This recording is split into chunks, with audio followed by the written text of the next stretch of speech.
অস্বাভাবিক চিত্র আমরা আপনাদের সামনে তুলে ধরছি। 25শে এপ্রিল ইচ্ছেপূরণের কাছে খবর আসে এয়ারপোর্টের 2 নম্বরের কাছে একটি কুকুরকে পিটিয়ে মারা হয়েছে। কুকুরটির অবস্থা খুবই খারাপ। তারা কুকুরটিকে রেস্কিউ করে হাসপাতালে নিয়ে যাওয়ার জন্য ওখানে যায়, কিন্তু গিয়ে দেখে কুকুরটি মারা গেছে। পরবর্তীতে যা যা স্টেপ নেওয়ার তারা নেন, কিন্তু সঠিক বিচারের এখনো কোনো রাস্তা পাওয়া যায়নি। এই বিচারের আশায় তারা আমাদের জানান। আমরা সত্তর সেখানে পৌঁছে যাই এবং সত্যতা বিচার করবার জন্য আমরা সেখানকার সিসিটিভি ফুটেজ দেখি।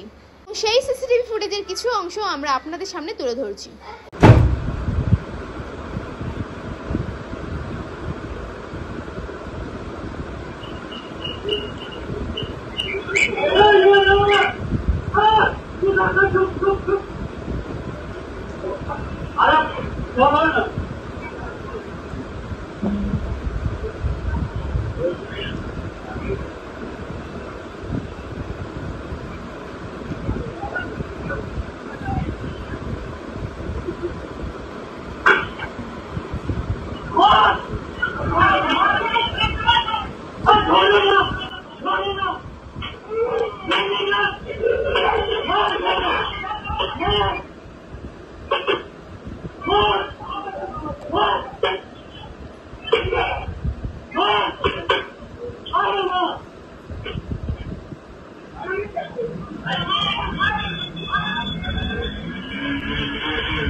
দিদি, এই যে মর্মান্তিক একটা ঘটনা, যে ঘটনা পাশবিক বলা যায়, পাশবিক অত্যাচার, তোমার পেছনেই পড়ে আছে একটা প্রাণ।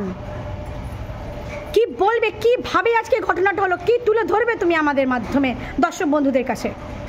আমি ইচ্ছেপূরণ থেকে রীনা চ্যাটার্জি। আজকে সকালে খবর পেয়েছি, যতক্ষণে খবর পেয়েছি ততক্ষণে এটা হচ্ছে 2 নম্বর এয়ারপোর্ট 2 নম্বর গেট। এখান থেকে আমার কাছে খবর যায়, যেহেতু আমার এনজিও আছে, তো খবর যায় এখানে একটি কুকুরকে অস্বাভাবিকভাবে মারা হচ্ছে এবং রিজন দেখানো হয় কুকুরটি 2-1জনকে কামড়েছে। কিন্তু কথা হচ্ছে যে 2-1জনকে কামড়ানোর শাস্তি তো এটা নয় যে একজন মানে অবলা প্রাণকে পিটিয়ে মেরে ফেলবে, এর কোনো ভাষা নেই। অমানবিক, অমানসিক, পৈশাচিক একটি কাণ্ড। তো আমরা ছুটে আসি, আমি এবং সুকন্যা বাসু আমরা ছুটে আসি। আমরা চেষ্টা করেছিলাম, বারবার খোঁজ নিচ্ছিলাম বাচ্চাটার প্রাণ আছে কি না। তো প্রথমে শুনছিলাম যে প্রাণ আছে, ওকে একটু জল দেওয়া হচ্ছে, কিন্তু তারপরে আমরা এসে দেখলাম অন দ্য স্পট, আমরা দেখলাম বাচ্চাটি মারা গেছে। অস্বাভাবিক একটি মৃত্যু, যেটা মানে ভাবা যায় না। এলাকার লোকেরা যারা যারা আমাদেরকে বলেছেন যে কুকুরটিকে অন্তত তারা কেউ দেখেননি কামড়াতে, হয়তো কামড়াতে পারে, বিভিন্ন এখন সমস্যা চলে, কিন্তু তার কিন্তু এটা রেমেডি নয় যে পিটিয়ে, বাস দিয়ে পিটিয়ে, লাঠি দিয়ে পিটিয়ে মেরে ফেলবো, মানে এটা ভাবা যাচ্ছে না। তো এই মুহূর্তে আমাদের কাছে এটা খুবই দুঃখজনক, নোংরা, জঘন্য একটি ঘটনা। এই নিয়ে আমরা স্টেপ নিতে চাই, আমরা এফআইআর করতে চাই, আমরা দমদম থানায় যেতে চাই। এর একটা সুবিচার আমাদের ভীষণভাবে দরকার। মোটামুটি একটা এভিডেন্স আমরা জোগাড় করে নিয়েছি এখান থেকে, যে কোথায় কি হয়েছে, সম্পূর্ণ এভিডেন্স নিয়েই আমরা আজকে থানায় যাব এবং এর বিচার চাইব। আশা করি বিচার পাবো। সুকন্যা, তুমিও এর সাথে রয়েছো, তুমি কি চাইছো? শাস্তিটা কিন্তু দরকার। থানাকে আজকে তোমাদের যখন থানায় যাবে, থানাকে ওদের গ্রেপ্তার করবে তো? দেখো, আমরা তো এটাই আশা রাখছি যে আমরা থানায় যাচ্ছি, আমরা সুবিচার পাবো, কারণ এইভাবে বহু প্রাণকে এইভাবে বলি হতে হয়। জানি না কেন মানুষ এরমভাবে পিটিয়ে এদেরকে মেরে ফেলছে, কি দোষ এদের? যদিও বা কামড়ে থাকে, শুনেছি ও কামড়াচ্ছিল, যদিও কামড়ে থাকে, এটার তো একটা সুরাহা হতেই পারতো যে আমাদেরকে বিভিন্ন এনজিও আছে তাদেরকে খবর দেওয়া, বা এটা যারা ডগ লাভার তাদের কাছে মানে তাদেরকে জানানো, নিশ্চয়ই একটা ব্যবস্থা হতো। কিন্তু ওরা কী করলো, সেটা না করে পিটিয়েই মেরে ফেললো বাচ্চাটাকে। আমাদের কাছে যখন খবর গেল, আমরা আস্তে আস্তে বাচ্চাটা শেষ হয়ে গেছে। আমরা এটাই আশা রাখছি, আমাদের কাছে যথেষ্ট এভিডেন্স আছে, আমরা আশা রাখছি বাচ্চাটার জন্য আমরা সুবিচার পাবো এবং চেষ্টা করব, আশা করব যে আমাদের থানা থেকে আমাদের যথেষ্ট সহযোগিতা করা হবে। এরকম ভিন্ন কাজ যেন আর না হয়। আমরা তো ওদেরকে যারা ভালোবাসি, আমাদের তো এটাই একটা প্রার্থনা যে এরকম কাজ যেন না হয়, এটার বিরুদ্ধে যাতে খুব কড়া পদক্ষেপ নেওয়া হয়। চেষ্টা করি, দেখি, নিশ্চয়ই আমরা সুবিচার পাবো এই আশা। দিদি, কতটা মারলে একটা সবল প্রাণ, ডগই বলতে পারি যদি সবাই বলবে, কতটা প্রাণ, কতটা মারলে এইভাবে প্রাণটা বেরিয়ে যেতে পারে? কোনো অসুস্থতা ছিল না, সবল প্রাণ ছিল একটা। একদমই। আমরা এখানে এসে যেটুকুনি খবর পেলাম যে বাচ্চাটা কিন্তু নর্মালি সুস্থ এবং সে এখানকার যারা ভালোবাসেন, ডগ লাভার এখানেও দেখলাম অনেকেই আছেন যারা ভালোবাসেন, তারা প্রতিনিয়ত খেতে দেন, বাচ্চাটি খেতেও আসে। হতে পারে গরমে বা কোনো কারণে হয়তো তার একটা অসুস্থতা থাকতে পারে এবং হয়তো সেই কারণেই আমরা অস্বীকার করব না যে এক দুজনকে কামড়েছে কি কামড়ায়নি, এটা অস্বীকার করতে পারি না, কিন্তু তার অনেক রকম সলিউশন আছে।